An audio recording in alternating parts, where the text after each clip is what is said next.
We're here at Oak Cliff Bible Fellowship for Culinary Medicine class, which is a unique model of patient care happening in the community. We're not just doing a cooking class, we're connecting this to healthcare so that as part of someone's health insurance, we're checking their vital signs, we're monitoring their labs, and we're bringing it all together as part of a treatment plan that helps them achieve their health goals. I know I needed to have some differences in my life, even at this precious age that I am, to learn better ways of preparing food, to learn better ways about nutritional values, and more importantly, to start preparing before and not waiting till the last minute. Today, we are making the everything Mediterranean salad. When we're looking at bringing a group of community members who are peers together into the teaching kitchen to work together in small groups, there is something magical that happens. I don't.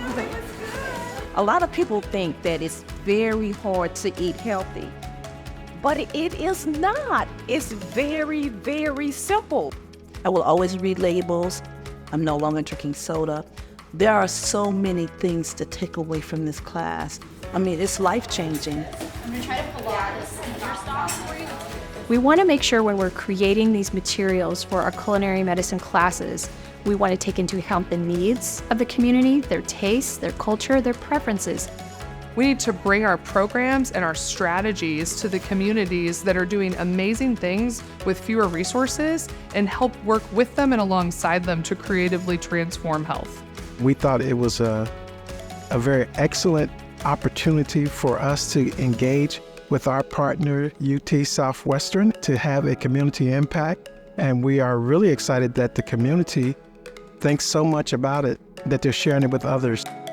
We talk about the recipes. We share what we've done at home, what we've learned. It's phenomenal. And look at the impact you're having in your homes and your communities. So thank you for sharing, Jennifer. If I could go 6 more weeks, I would be there 6 more weeks. It has just been so amazing because I wanted to change my life. I wanted to feel better. I wanted to sleep better. I wanted more energy. I have an 8-year-old. I'm 62, so, now I can kind of keep up with them better. It's made a big difference in my life. It's meant so much to me. I'm so grateful.